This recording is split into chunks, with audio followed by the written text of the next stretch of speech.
This story you're about to dive into is not for the faint of heart.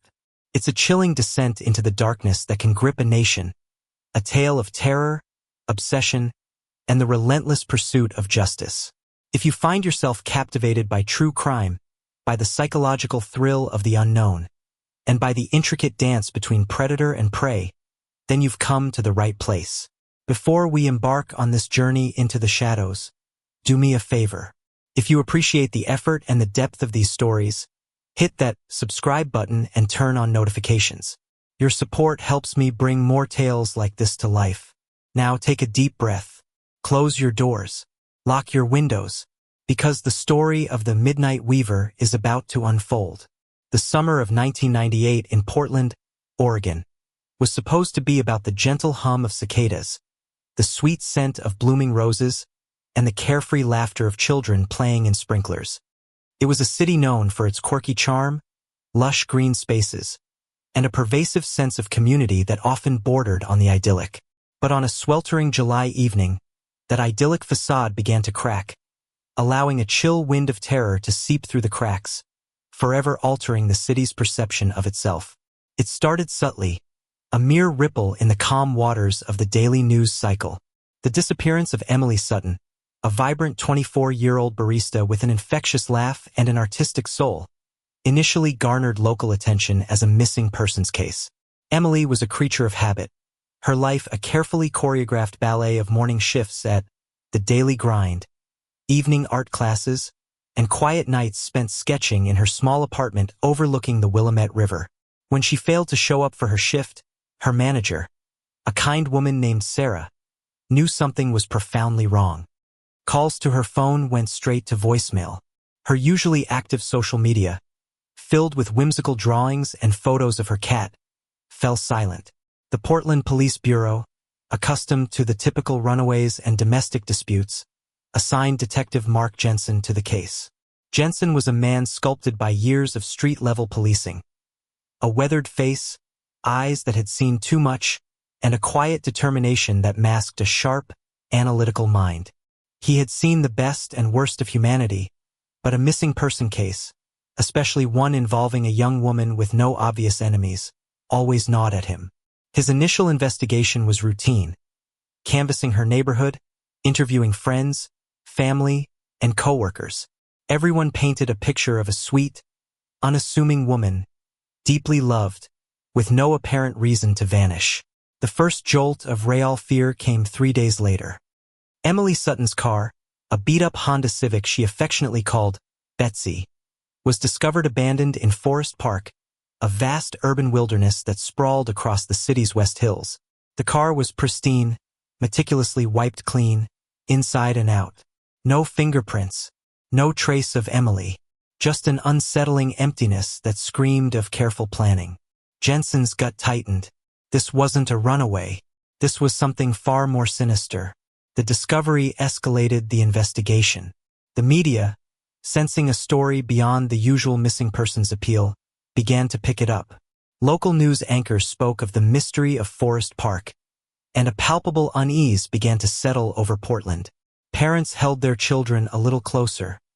Late-night walks became a thing of the past. The city's carefree spirit was slowly, imperceptibly, being eroded.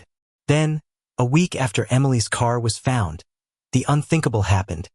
The body of Clara Peterson, a 30-year-old librarian known for her quiet grace and passion for classic literature, was discovered in a remote section of Powell Butte Nature Park, on the opposite side of the city. She had been missing for 2 days.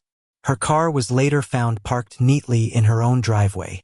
Like Emily, Clara had no known enemies, no dark secrets, no reason for such a brutal end. The cause of death, delivered to Jensen in a grim whisper by the medical examiner, sent a cold shiver down his spine. Strangulation. There were no signs of sexual assault, no struggle. It was a clean, precise kill. What truly horrified Jensen, however, was a detail that would haunt him for months. A small, intricate knot tied from a single strand of what appeared to be human hair, left meticulously on Clara's chest. It was a bizarre, almost artistic signature. Jensen immediately saw the connection, a horrifying tapestry beginning to weave itself. Two women, similar demographics, no apparent links to each other, abducted from their homes or places of comfort. Their bodies found in secluded natural parks on opposite ends of the city. Both meticulously clean crime scenes, leaving behind almost no forensic evidence. And now, this chilling signature. "We have a serial killer," Jensen announced in a hushed, grave tone to his bewildered task force, the words hanging heavy in the air of the precinct's war room. The room, usually bustling with the cacophony of police work, fell silent. The realization hit them like a physical blow. Portland, their beloved, quirky Portland, was now home to a monster. The revelation sent shockwaves through the city. The local news, now in a frenzy, dubbed the unknown assailant the Forest Park Strangler. Though Jensen privately thought the strangler part was accurate, the location less so. The FBI was called in, sending Agent Evelyn Reed, a sharp, no-nonsense profiler with a reputation for dissecting the minds of the darkest criminals. Her arrival brought a new level of intensity to the investigation. Reed's eyes, intelligent and piercing, missed nothing. She reviewed every detail, every grainy photograph, every witness statement. "This isn't random," Reed stated during their first joint briefing, her voice calm but authoritative. "He's deliberate. He chooses his victims carefully. The method of disposal, the precise strangulation, the lack of struggle. It suggests he controls the situation completely, perhaps even sedating them. And this knot." She pointed to the crime scene photo of Clara Peterson, focusing on the small, macabre artifact. "This is highly symbolic. He's not just killing, he's communicating. He's leaving a message, or perhaps, a piece of himself." The city descended into a state of heightened paranoia. Women walked in pairs, if at all. Nightlife dwindled. Stores selling pepper spray and home security systems saw unprecedented sales. The innocent summer air was now thick with fear and suspicion. Every shadow seemed to hold a threat, every stranger a potential monster. The Forest Park Strangler became the Midnight Weaver, a more fitting moniker whispered in hushed tones, acknowledging the chilling artistry of his signature. Jensen and Reed worked tirelessly, their days blurring into sleepless nights fueled by coffee and an overwhelming sense of urgency. They pored over maps, looking for patterns in the dumping sites, the abduction locations. They constructed a profile. Intelligent, meticulous, likely charming and unassuming, able to blend seamlessly into society. He was a master of control, operating in the shadows, leaving only despair and a single, macabre knot in his wake. The public, increasingly desperate for answers, grew restless. Protests erupted outside the police headquarters, demanding action, demanding justice. The pressure on Jensen and Reed was immense, a heavy cloak of expectation and fear. They knew time was of the essence. Every passing day meant the Midnight Weaver was still out there, weaving his next horrifying tale, tightening his invisible noose around the heart of their city. The first whisper of dread had grown into a chilling scream, and the fear was only just beginning to take root. The summer of 1998 had become a nightmare, and no one knew when, or if, they would ever wake up. The chilling whispers of the Midnight Weaver grew into a deafening roar as August bled into September. The initial shock in Portland had curdled into a palpable fear, and then something far more insidious. Resignation for some, and a burning, desperate need for answers for others. Detective Mark Jensen and Agent Evelyn Reed, their faces etched with exhaustion and frustration, found themselves battling not only a ghost but also a rising tide of public hysteria and political pressure. The task force, now a sprawling entity encompassing officers from multiple jurisdictions and federal agents, felt like a ship adrift in a sea of red herring and dead ends. Every phone call, every tip, no matter how outlandish, had to be followed. Every suspicious person, every petty criminal was scrutinized, cross-referenced, and then almost always cleared. The Weaver was a phantom, leaving behind only the most meticulously curated scenes of horror. Then came the third victim. Susan Albright, a 28-year-old nurse, vanished from her home in Milwaukee, a suburb just south of Portland. Her disappearance was even more audacious than the previous two. Her husband, a night shift worker, returned home to an unlocked door, a half-eaten dinner on the table, and no trace of Susan. It was as if she had simply evaporated into the night.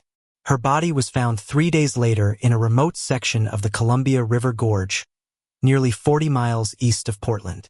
The setting sun cast long, ominous shadows over the majestic cliffs as her lifeless form was discovered, once again, perfectly preserved, almost artfully placed. And there, nestled on her chest, was the familiar, macabre knot of hair, a twisted signature now mocking their every effort. The discovery sent a fresh wave of panic across not just Portland, but the entire Pacific Northwest. The Midnight Weaver was no longer confined to the city limits. His hunting ground was expanding, his confidence growing. The media frenzy intensified, national news outlets picking up the story, plastering the victims' faces and the terrifying moniker across every screen. The Weaver was no longer a local monster. He was becoming an American nightmare. Agent Reed, her brow furrowed in concentration, laid out the latest victim's profile on the large screen in the war room. 3 victims: Emily Sutton, Clara Peterson, Susan Albright. All young women, between 24 and 30. All independent, community-minded, no overt vulnerabilities. 2 brunettes, 1 blonde. He's not targeting a specific hair color. What links them besides the method and the signature? Jensen, rubbing the stubble on his chin, pointed to a map dotted with red markers indicating the abduction and disposal sites. The disposal sites are all natural, isolated parks. Forest Park, Powell Butte, Columbia River Gorge. He loves nature, privacy. He's taking them to places where he can spend time with them without being disturbed. And the abduction sites, Reed continued. Emily from her apartment complex's parking lot, Clara from her home, Susan from her home. He's gaining access through various means, suggesting adaptability. He's not sticking to one method of approach. But the fact that there's no struggle at the disposal sites, and often no struggle reported at the abduction sites, is key. He's either incredibly persuasive, or he's incapacitating them very quickly. A young analyst, fresh out of the academy, timidly raised his hand. Sir, Agent Reed, we've compiled all reported missing persons in the region for the last 6 months, looking for similar characteristics. There was a case in Seattle 3 months ago, a young woman named Sarah Jenkins. Similar age, went missing from her apartment. Her car was found pristine, but her body was never recovered. The Seattle PD classified it as a probable homicide, but no leads. Jensen and Reed exchanged a look. Seattle was only a 3-hour drive north. Get Seattle PD on the line. Get every detail. Every single detail, no matter how small, Jensen barked, a sliver of hope piercing through the fog of despair. Could the Weaver have started there? Was this a cross-state rampage? The Seattle case, while lacking a body, presented chilling parallels. Sarah Jenkins, 26, a graphic designer, went missing from her ground-floor apartment. No forced entry. Car found wiped clean. No witnesses. The Seattle detectives had hit a wall, just as Portland had. The grim possibility that the Weaver's shadow extended beyond Oregon's borders galvanized the task force, but also amplified the fear gripping the nation. The FBI now declared it a national priority. One evening, after another fruitless day of chasing ghosts, Jensen found himself in a quiet corner of the precinct, staring at a blown-up photo of the intricate hair knot. He'd seen thousands of pieces of evidence in his career, but this one was different. It wasn't just a signature, it was a statement. He pulled out a magnifying glass, scrutinizing the delicate weave. It wasn't just hair. It looked like a specific type of knot, almost like something out of a sailing manual or perhaps macrame. He called Reed over, pointing. This isn't just random. This is a specific kind of knot. And the hair is not always the victim's. Sometimes it is, sometimes it isn't. But it's always human. Reed leaned in, her eyes narrowing. You're right. It's too perfect to be accidental. He's skilled. He enjoys this ritual. She paused, a new thought forming. What if the knot isn't just a signature? What if it's symbolic of something else? A hobby, a profession, a past event. They began to cross-reference known knot-tying techniques, looking for anyone with expertise in such intricate work.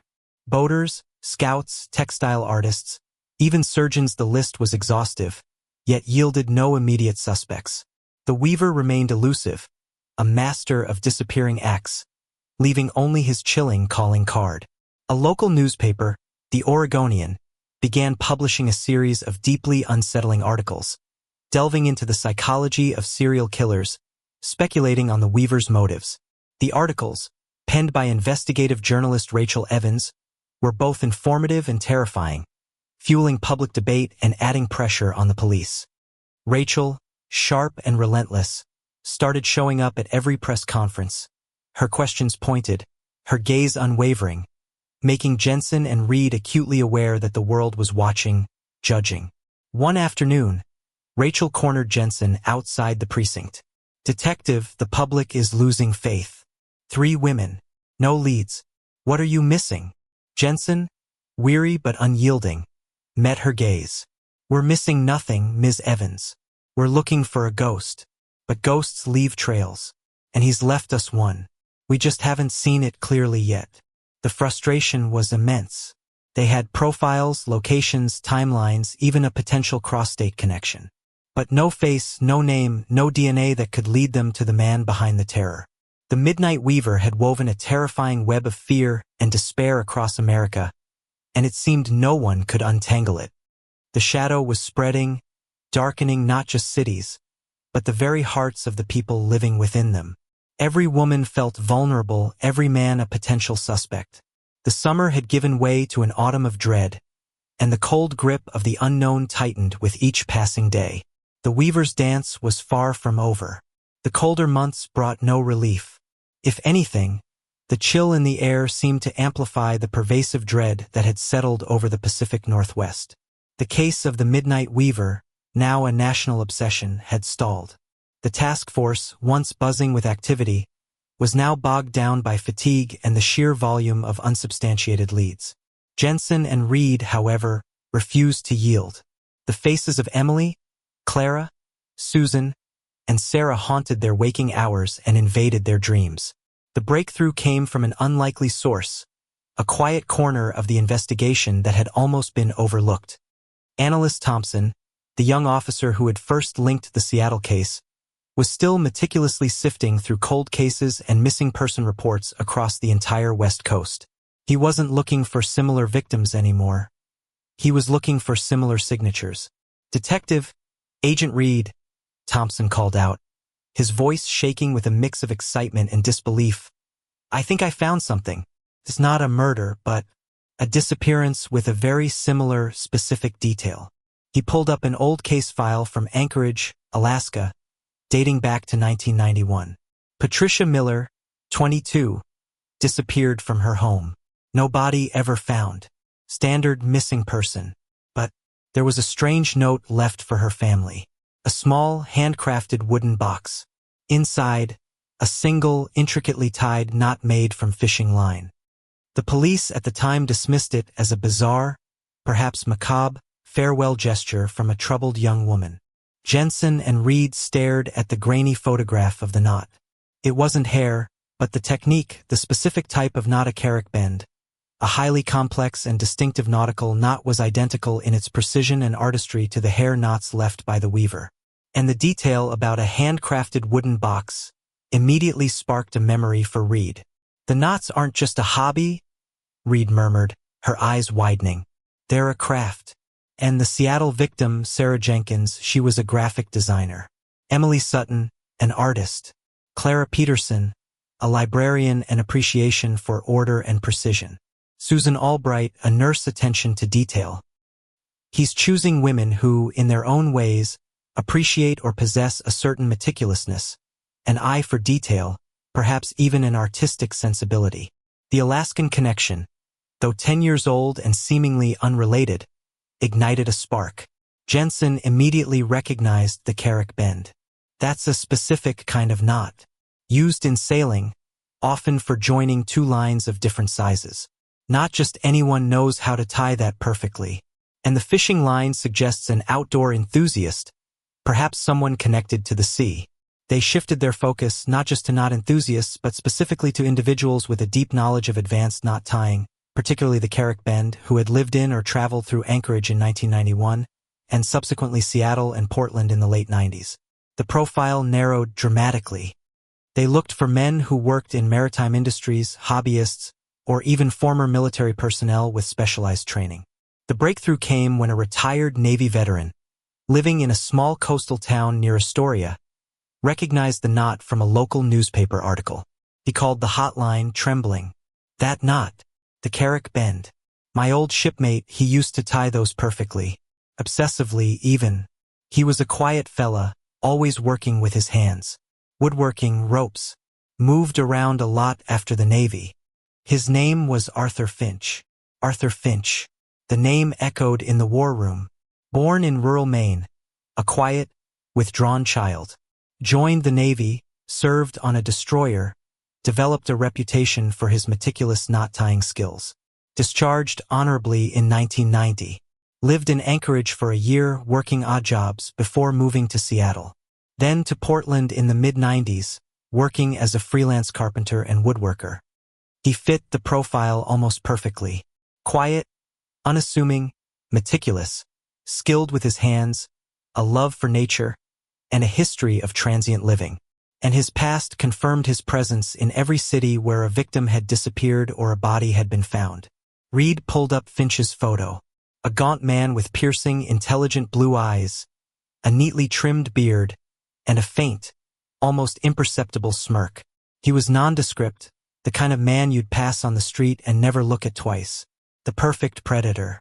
The surveillance began immediately. Finch lived in a small, isolated cabin on the outskirts of Forest Park, almost mockingly close to where Emily Sutton's car had been found. He worked from home, crafting custom furniture and intricate wooden sculptures. He rarely socialized, spending his days immersed in his work, often venturing into the vast park for long hikes. One evening, as Finch returned from a hike, 2 undercover officers observed him. He carried a small, wooden box, meticulously carved. As he walked, he paused by a secluded spot, reached into his pocket, and dropped something small and dark to the ground. The officers moved in after he passed. It was a single, perfectly tied Carrick Bend, crafted from black thread. A test, a rehearsal, a silent taunt. Jensen and Reed knew it was time. They had enough circumstantial evidence to obtain a warrant. The raid on Arthur Finch's cabin was swift and silent, executed under the cover of a cold, moonless night. The cabin, though small, was a testament to Finch's meticulous nature. Everything was organized, clean. In his workshop, among the scent of sawdust and fresh varnish, they found it, a hidden compartment beneath his workbench. Inside, carefully arranged, were several small, intricately carved wooden boxes. Each box contained a personal item belonging to one of the victims. Emily Sutton's distinctive silver locket, Clara Peterson's antique bookmark, Susan Albright's medical pin, Sarah Jenkins' favorite sketching pencil, and Patricia Miller's small, handmade bird figurine. And in each box, nestled beside the personal item, was a meticulously tied knot, crafted from a single strand of the victim's hair, or in Patricia Miller's case, fishing line. Each knot was a perfect Carrick Bend. There was also a journal, its pages filled with elegant, precise handwriting. It wasn't a confession in the traditional sense, but a chilling account of his weavings. He wrote of the beauty in the patterns of human life, the satisfaction of meticulously choosing and then unraveling those patterns, the symbolic power of the knots. He saw himself not as a killer, but as an artist, a weaver of destinies, a bringer of ultimate silence and order. The reason for the hair? He appreciated the individual strength and texture of each victim's hair, using it to complete his art. The choice of the Carrick Bend? It was a knot meant to join 2 lines securely, a symbol of his power to join and then sever lives. Arthur Finch was taken into custody without resistance. His blue eyes, still piercing, held a strange, almost serene detachment. He confessed, calmly and articulately, explaining his process, his motivation, his dark philosophy. He admitted to using a strong sedative to incapacitate his victims, ensuring no struggle, no mess, allowing him to perform his art with undisturbed precision. The disappearance of Patricia Miller in Alaska was indeed his first weaving. The unmasking of the Midnight Weaver brought a collective gasp of relief across America, but also a lingering scar. The quiet, unassuming carpenter had been living among them, a wolf in sheep's clothing, meticulously planning his atrocities. The fear slowly receded, but the memory of his reign of terror would forever remain etched in the collective consciousness. Detective Jensen and Agent Reed stood side by side, watching as Finch was led away. The case was closed, justice served. But the cost was immense. 5 lives tragically ended, countless others scarred by fear and grief. The summer of 1998 had begun with roses and laughter, but it had ended with the chilling realization that true evil often hides in plain sight, a master weaver of dread, leaving behind only the cold threads of his meticulous, horrifying art. The Midnight Weaver had been caught, but the shadows he cast would linger for a very long time, a dark reminder of the fragility of peace and the depths of human darkness.